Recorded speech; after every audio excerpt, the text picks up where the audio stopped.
Hello, my dear students. Today we start the topic in the absence of partnership deed question answers.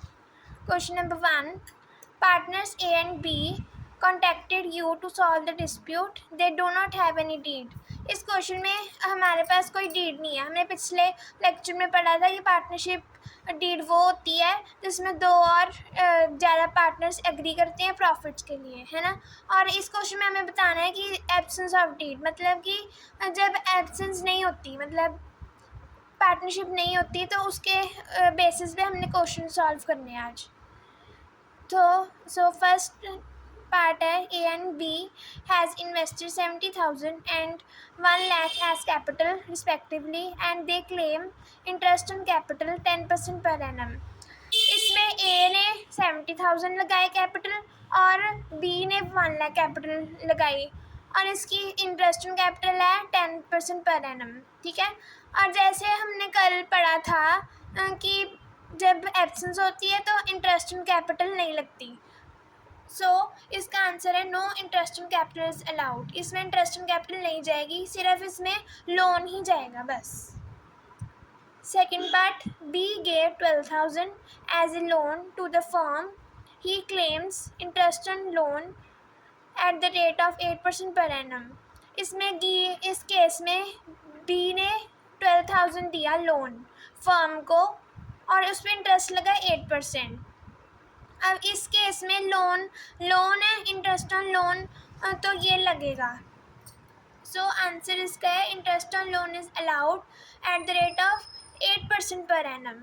इसमें मैंने आपको कल बताया था कि परसेंटेज चेंज हो जाती है क्वेश्चन के हिसाब से. यहाँ पर 8% हो जाएगा. Third part, A withdrew 15,000 during the year and B asked to charge interest on drawing 6% per annum. A ने विड्रू किए 15,000 ड्यूरिंग द ईयर और बी ने उस पर इंटरेस्ट लगा दिया ड्राइंग्स पे 6% पर एनम. इस पे अब इस केस में हम कुछ नहीं करेंगे क्योंकि एब्सेंस और पार्टनरशिप में तो कुछ होता ही नहीं इसका कोई, तो इस पर को no effect. Similarly fourth part, A son C is MBA. He wants his son to be a partner in the firm. B object this. अब इस केस में जो A है वो अपने उसका सन है C, वो उसने MBA की हुई है तो उसको फर्म में पार्टनर बनाना चाहता है. तो वो अब इस केस में नहीं हो सकता क्योंकि इसमें वो पार्टनर नहीं बन सकता क्योंकि इसमें सिर्फ लोन ही आता है और वो कुछ भी नहीं कर सकता इस केस में. No effect. नो, इसका आंसर होगा no. A son C did not become a partner. Fifth part, B is in charge of sales.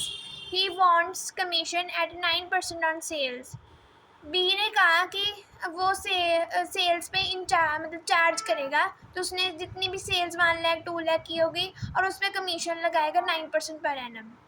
इस पर भी कोई इफेक्ट नहीं होगा क्योंकि कमीशन हम अलाउ नहीं करते इसमें. सेकेंड क्वेश्चन सिमिलरली वैसे ही है same. X and Y have no agreement to run their business. They have following problems. You asked to help and give the comment on it, solve these problems. They earn profits. First part, they earn profits to run the business of 2,40,000 and they want to share in the capital ratio 3:2. अब उसने किसी ने A या B लगा लेते हैं, कोई partner है तो उसने फर्म ने प्रॉफिट अर्न किया 2,40,000 का. ठीक है. और उसने कैपिटल बांटी, दो पार्टनर्स होंगे ऑब्वियसली, तो उन्होंने रेशियो 3:2 रखी है इसमें. ठीक है. तो इस केस में भी कुछ नहीं होगा, पर इस केस में ये डिफरेंस है कि ये प्रॉफिट्स इक्वली बांटे जाएंगे. ये नहीं कि प्रॉफिट्स नहीं बांटे जाएंगे, उन्होंने प्रॉफिट तो अर्न किया है इसलिए प्रॉफिट्स इक्वली बांटे जाएंगे इस केस में. Okay. Second part, Y has incurred rupees 7,000 on traveling for the firm. He wants to its amount to reimburse them. Y ने 7,000 ट्रैवलिंग एक्सपेंस किया, मतलब ट्रैवलिंग पे खर्चा किया उसने, फर्म से लेके पैसे लिए होंगे उसने फर्म से, तो उसने खर्चा किया और वो उस रीएम्बर्स मतलब कि अमाउंट उसने खर्च की, उस पे फर्म पे उसने खर्च की।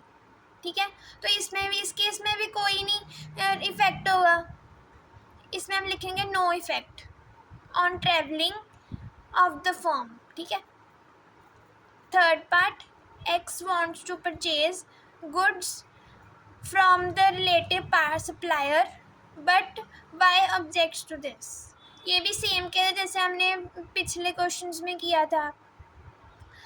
एक्स चाहते हैं कि वो परचेज करे गुड उसके सप्लायर से, जो कि है वाई ने कहा नहीं, तो इस केस में हम कुछ भी नहीं कर सकते, क्योंकि वाई ने कहा कि हम नहीं कर सकते, तो इसमें हम कुछ भी नहीं कर सकते। ओके, इसमें कोई केस ही नहीं बनता है, वैसे भी ना कोई इसने कमीशन ली, ना कोई इसने 6% कोई परसेंटेज लगाई, तो हम इसमें कुछ भी नहीं कर सकते, नो इफेक्ट। ये इसके आंसर्स आप एक बार चेकआउट कर सकते हो। ये इसी के साथ ये वाला टॉपिक ख़त्म होता है, इस पर ज़्यादा क्वेश्चंस नहीं आते, इसलिए मैंने 2 ही क्वेश्चंस करवाए हैं आपको। Next topic number 2, capital account of partners. इसमें हम दो कैपिटल अकाउंट बनाते हैं, एक फिक्स कैपिटल अकाउंट और एक fluctuating capital account. Okay, fix capital account में फिक्स कैपिटल अकाउंट में फिर 2 बनते हैं अकाउंट्स, एक पार्टनर्स कैपिटल अकाउंट और एक पार्टनर्स करंट अकाउंट। पहले हम देखते हैं होता क्या है fix capital account. Fix capital account हम एक ही टाइम में, मतलब एक ही पीरियड के लिए होता है, period up to 1 year. Okay, एक ही बार हम प्रिपेयर करते हैं, बार बार नहीं इसको बनाते, एक ही बार करते हैं और प्रॉफिट चेक करते हैं। उसके बाद second point, under this method 2 separate accounts will be prepared, that is capital account and current account. जैसे अब मैंने आपको बताया कि एक इसमें पार्टनर्स कैपिटल अकाउंट बनता है और करंट अकाउंट बनता है। Third point, all adjustments are made in current account and not in capital account. ये आपको ध्यान रखना पड़ेगा इस कैपिटल अकाउंट में कि जब भी हम कोई भी क्वेश्चन सॉल्व करेंगे तो हमेशा जो कैपिटल अकाउंट का बैलेंस होगा वो करंट अकाउंट में ट्रांसफ़र होगा, कैपिटल अकाउंट में नहीं होगा। Fourth, in the capital account only balance and capital is transferred. इसमें ओनली सिर्फ बैलेंस ही होता है, balance carry down brought down, और सिर्फ वही ट्रांसफ़र होता है कैपिटल अकाउंट में। ओके, अब हम सीखेंगे कि हम कैसे बनाते हैं partners capital account and current account.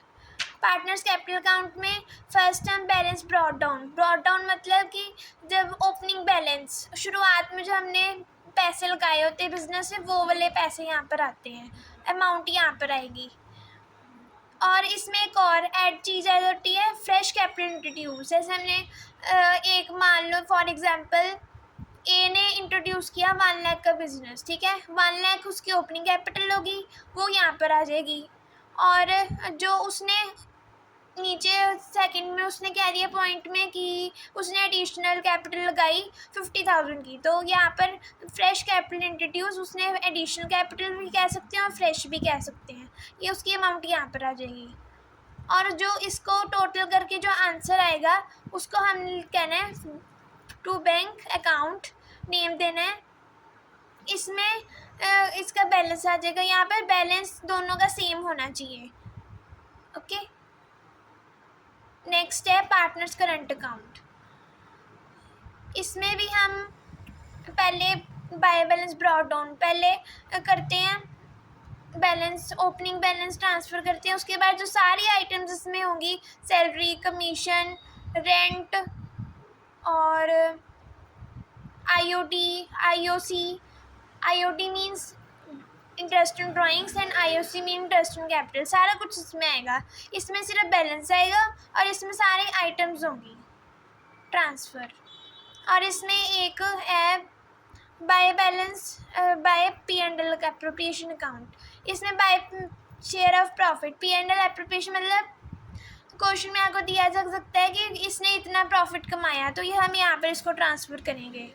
Similarly वहाँ पर क्वेश्चन में लिखा होगा कि ड्राइंग्स लिखी होगी मान लो 10,000, उसमें इंटरेस्ट लगा होगा 6%, तो हम 10,000 का 6% निकाल के यहाँ पर अमाउंट डाल देंगे और उसको नेम देंगे IOD, means interest on drawings.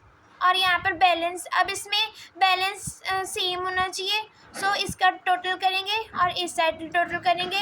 जो इसका टोटल आएगा, जो इसका टोटल डिफरेंस आएगा उसको हम लिखेंगे टू बैलेंस कैरी डाउन, यहाँ पर अमाउंट ट्रांसफ़र करेंगे और यहाँ पर मैच करके यहाँ पर टोटल लिख देंगे। इसमें एक बेनिफिट है कि हम अपने आंसर को चेक कर सकते हैं कि टोटल सेम आ रहा है, अगर सेम नहीं आ रहा तो आपने कोई गलती की है। ओके, नेक्स्ट वीडियो में हम इसके क्वेश्चन आंसर सॉल्व करेंगे। So please subscribe, like my channel for more videos. Thank you.